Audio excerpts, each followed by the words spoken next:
नमस्ते दोस्तों, मैं हूं आपका अपना जयवीर सिंह।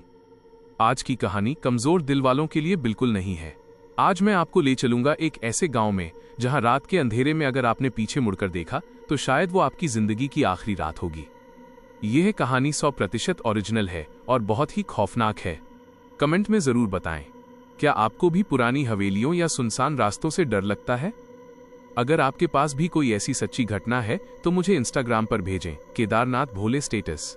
वीडियो को अभी से लाइक कर दें क्योंकि आगे आप डर के मारे भूल जाएंगे, और चैनल जयवीर सिंह यूट्यूबर को सब्सक्राइब करके बेल आइकन दबा दें। जय श्री महाकाल। दोस्तों, मेरा नाम अमन है। मैं दिल्ली में एक IT कंपनी में काम करता हूँ। शहर की भागदौड़ भरी जिंदगी से मैं बहुत थक चुका था। तभी मुझे पता चला कि राजस्थान के एक छोटे से गाँव में मेरे एक दूर के रिश्तेदार की शादी है। मैंने सोचा चलो इसी बहाने थोड़ा गांव का सुकून मिल जाएगा और घूमना भी हो जाएगा। लेकिन मुझे क्या पता था कि वो सुकून मेरी जिंदगी के सबसे बड़े खौफ में बदलने वाला है। मैं अपनी कार से उस गांव के लिए निकला। गांव पहुंचते पहुंचते रात के 9 बज गए थे। वो गांव बड़ा अजीब था। वहां के घर कच्चे थे और गलियां एकदम सुनसान। जैसे ही मैंने गांव की सीमा में गाड़ी रोकी, मुझे एक अजीब सी ठंडक महसूस हुई। वहां एक पुराना सा बोर्ड लगा था जिस पर लिखा था, सूर्य ढलने के बाद पुरानी बावड़ी की तरफ जाना सख्त मना है। मैंने सोचा गांव वाले हैं, वहम पालते होंगे। मैं अपने रिश्तेदारों के घर पहुंचा। शादी का माहौल था, ढोल बज रहे थे, सब खुश थे। लेकिन मैंने एक चीज नोट की, रात के 10 बजते ही सबने संगीत बंद कर दिया और घर के बड़े बुजुर्गों ने बच्चों को अंदर कमरों में भेज दिया। मैंने अपने काका से पूछा, काका शादी का घर है, इतना सन्नाटा क्यों? काका का चेहरा पीला पड़ गया। उन्होंने दबी आवाज में कहा, बेटा, हमारे गांव के पीछे एक पुराना कुआं बावड़ी है। वहां रात को एक औरत रोती है। अगर किसी ने उसकी आवाज सुन ली तो वो उसे अपने साथ पानी में खींच ले जाती है। तुम शहर के हो, शायद ना मानो, लेकिन रात को छत पर अकेले मत जाना। मैं हंसा और सोने चला गया। लेकिन शहर की आदत थी, मुझे रात को जल्दी नींद नहीं आती थी। रात के करीब 2:30 बजे मुझे प्यास लगी। मैं पानी पीने के लिए नीचे आंगन में आया। सब सो रहे थे।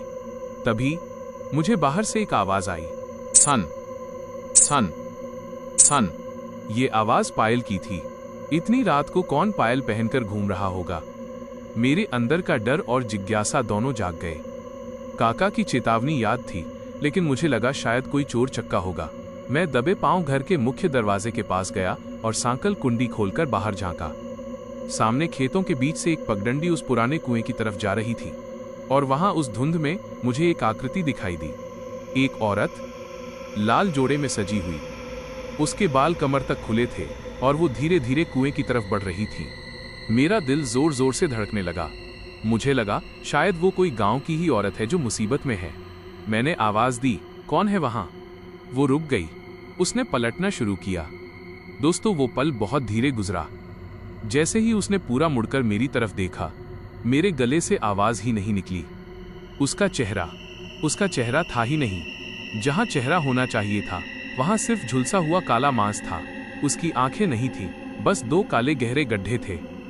और सबसे डरावनी बात, उसके पैर उल्टे थे। वो मेरी तरफ देखकर जोर से हंसी।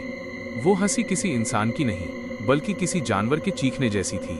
तूने मुझे देख लिया, अब तू मेरे साथ आएगा। वो हवा की रफ्तार से मेरी तरफ दौड़ी। उसके दौड़ने का तरीका इंसानों वाला नहीं था। वो अपने हाथों और पैरों के बल एक मकड़ी की तरह टेढ़ी मेढ़ी होकर मेरी तरफ आ रही थी। मैं चीखा और दरवाजा बंद करने की कोशिश की, लेकिन दरवाजा जाम हो गया था। वो पास आ रही थी। 50 मीटर, 20 मीटर, उसकी सड़ी हुई लाश जैसी बदबू मेरी नाक में घुस गई। मैंने पूरी ताकत लगाकर जय बजरंगबली चिल्लाया और दरवाजा जोर से बंद कर दिया। धड़ाम! दरवाजे के बाहर से जोरदार खरोंचने की आवाजें आने लगी। खोलो अमन, दरवाजा खोलो, मुझे प्यास लगी है। वो अब मेरी माँ की आवाज में बोल रही थी। बेटा अमन, मैं हूं, दरवाजा खोल। मैं कांपते हुए पीछे हटता गया।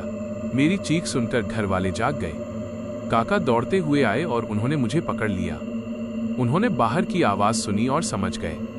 उन्होंने तुरंत एक मंत्र पढ़ना शुरू किया और दरवाजे पर गंगा जल छिड़का।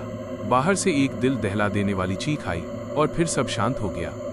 पूरी रात हम सब एक ही कमरे में दुबक कर बैठे रहे। सुबह जब हमने दरवाजा खोला तो मंजर देखकर सबकी रूह कांप गई। लकड़ी के मजबूत दरवाजे पर बाहर से बड़े बड़े नाखूनों के निशान थे, जैसे किसी जंगली जानवर ने उसे फाड़ने की कोशिश की हो। और दरवाजे की चौखट पर वही टूटी हुई पुरानी पायल पड़ी थी। मैं उसी वक्त अपना सामान उठाकर वापस दिल्ली आ गया।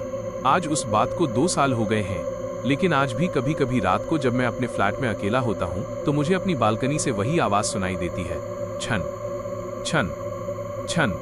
क्या वो मेरा पीछा करते हुए यहाँ तक आ गई है? मुझे नहीं पता, लेकिन अब मैं रात को कभी खिड़की से बाहर नहीं झांकता।